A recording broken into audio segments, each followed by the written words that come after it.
Okay, well, today we come back to our friend René Descartes. And what we're doing is tracing the line of thought in his meditations, where he has 6 meditations. The theme of the first is simply I doubt, where he is recognizing the kinds of problems which have given rise to the skepticism of that day, as well as of earlier centuries. The lack of indubitable certainty. And that leads him in meditation 2 to draw the inference, I doubt, therefore I exist. And I exist as a thinking, doubting thing. That will lead in meditation 3 to the further assertion that God exists. In meditation 4, to talk about the reliability of reason and the problem of error.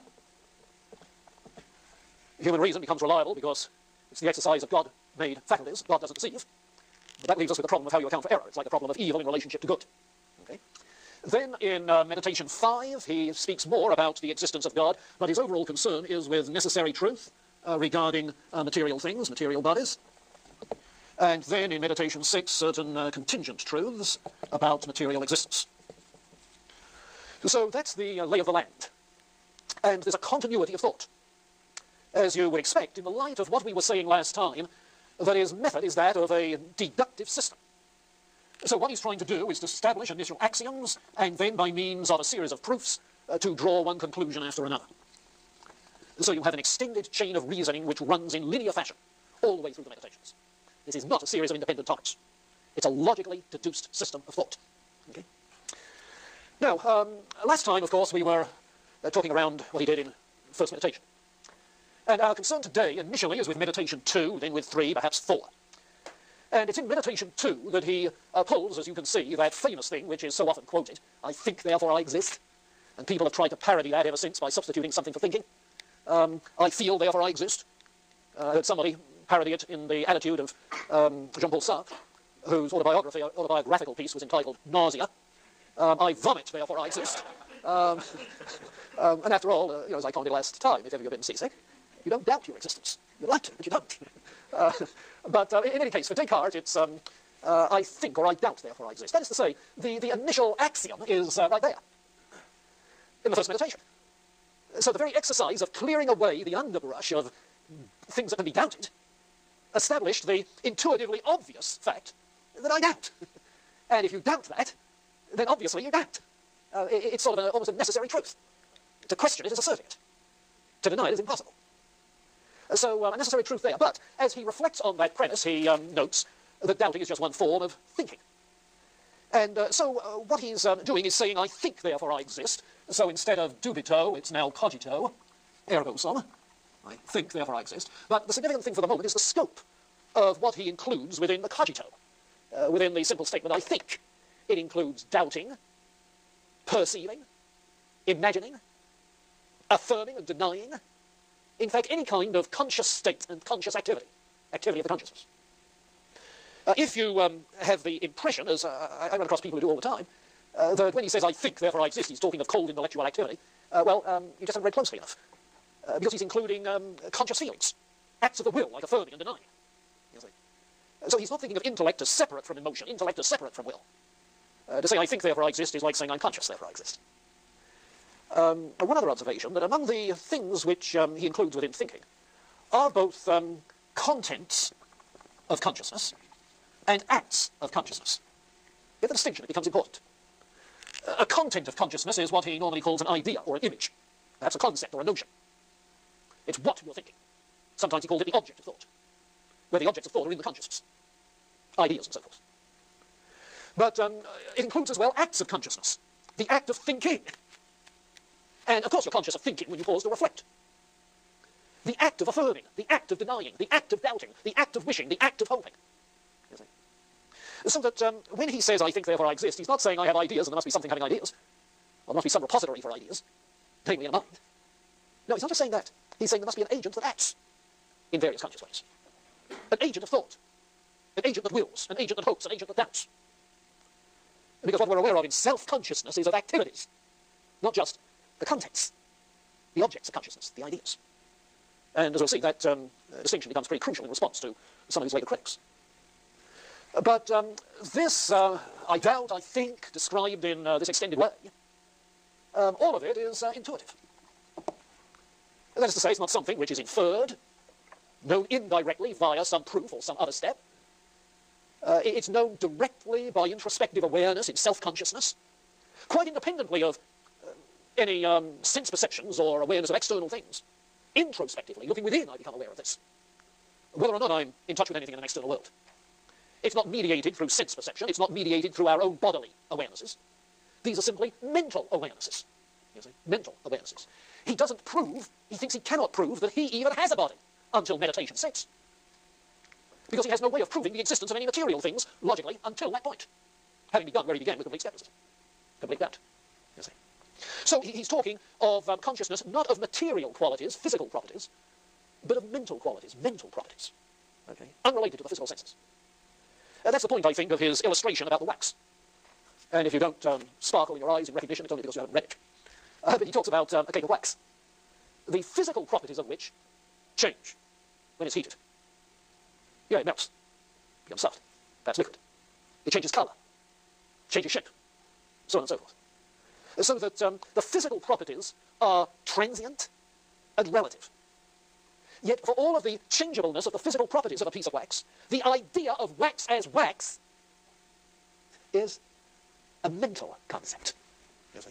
Not tied necessarily to unchanging, not tied necessarily to changing qualities. You think about the unchanging nature of wax that has changing qualities. You see? His point is that that which is immediately before the consciousness is not the physical qualities, but the, in that case, the idea of wax, which is not reducible just to a collection of physical qualities.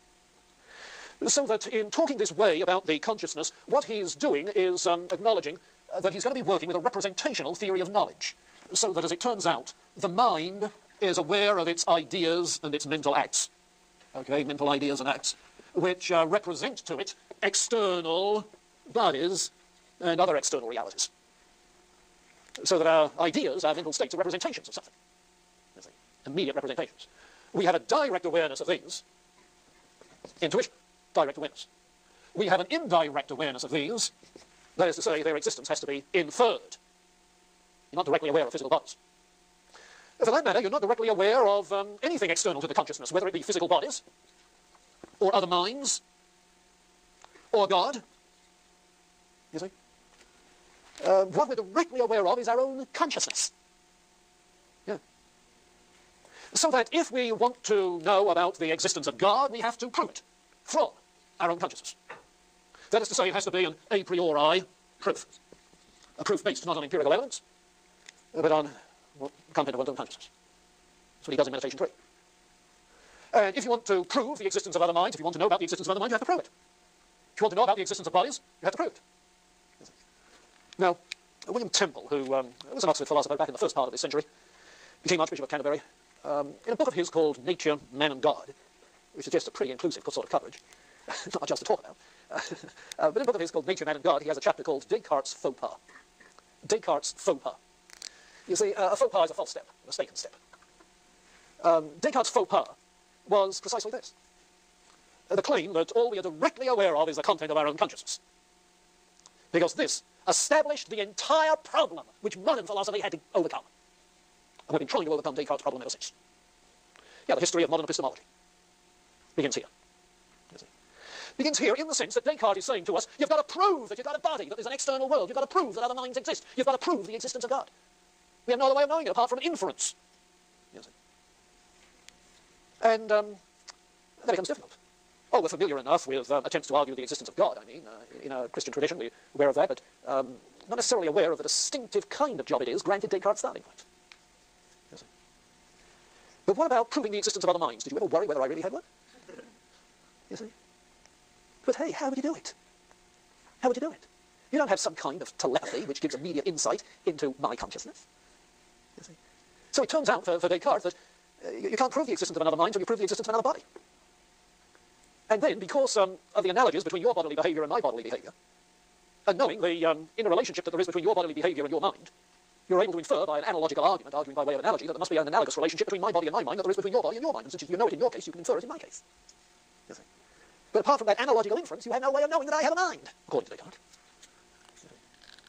Well, that sounds sort of odd, you see. But what it meant is that you have to have an alternative epistemology than this representational theory of knowledge if you're going to say we have other ways of knowing other minds. Is there some direct awareness of other minds, of other consciousnesses? Something more direct. And when we get to Hegel, we'll find he says there is. You see. And in the existential tradition, yes, there is. But the problem begins back here. Okay, now, what I've been talking about thus far is simply this, the cogito. Now, what follows from it is that I exist, therefore I exist. But the question is, what am I that exists? And initially, Descartes doesn't disclose how problematic that is. Because if the argument is, I think, therefore I exist, what follows during those times when I don't think? When I'm unconscious? Fast asleep, dreamless sleep. You see? Now, it doesn't prove I don't exist. The point is I can't prove that I did exist. You see? In other words, what we seem to be committed to as a starting point could be taken as what has been called a solipsism of the present moment of consciousness. Now, solipsism is a view that nobody takes seriously in the sense of holding it. It's sort of a dead-end street, cul-de-sac. Literally, a solipsist is one who says, I and only I exist. Sola ipse, only the self. Solipsism of the present moment would be the view that I and only I exist at this present moment. Now, you can see the solipsism that is the hypothetical starting point. I think, therefore I exist. Don't know about anybody else, any other minds. No own bodies. But why the present moment? Because of the problem in the discontinuity of my consciousness. I have gappy consciousness. And frankly, the longer the gap is at night, the happier I am the next day. You see? Gappy consciousness. Yeah. But how do I know whether or not my consciousness is gappy? How do I know whether the past consciousnesses are mine? But only by memory. What is memory? It's a present consciousness, not a past consciousness. In my present consciousness, I have a representation of what I take to be a past consciousness. But I never have a direct awareness of a past consciousness, because I'm not in the past, I'm in the present. So all I know is my present consciousness. The present moment of consciousness, I don't even know that I said that. Solipsism of the present moment. You see? Two problems leading to the solipsism of the present moment. Three problems. One, all I know is that I exist. Number one. Number two, the discontinuity of my own consciousness. Number three, the problem of memory. Problem of memory. Because what is memory but a present representation of a past consciousness? So you find people like John Locke, David Hume, trying to argue about what they call personal identity, the continued identity of the same self from the past on into the present and the future. You know? Personal identity. Trying to argue about the trustworthiness of memory. And in effect, David Hume throws his hands up and says, I don't know, on that one. You see? Because you can hardly wait until the past comes along the way you can with the future in order to see if it happened. You can't go forward to the past. So the problem that he poses is really pretty intense. Solipsism of the present moment of consciousness. Well, that suggests the kind of objection he's going to run into. But the point is that the intuition with which he's beginning, the dubito, the cogito, involves all that problem. But he also finds the ergo sum as sort of an intuitively obvious corollary. You see, in English it's two words, I think. In the Latin in which he wrote, or the French in which he wrote, it's, well, in the Latin it's one word, cogito. French would be two. It's the one word. So what is this I that's involved in the thinking, the cogito, the one word? Well, he takes it to be a pretty obvious thing, that this that I am is a thinking thing, that is to say, a thinking agent, a thing that thinks.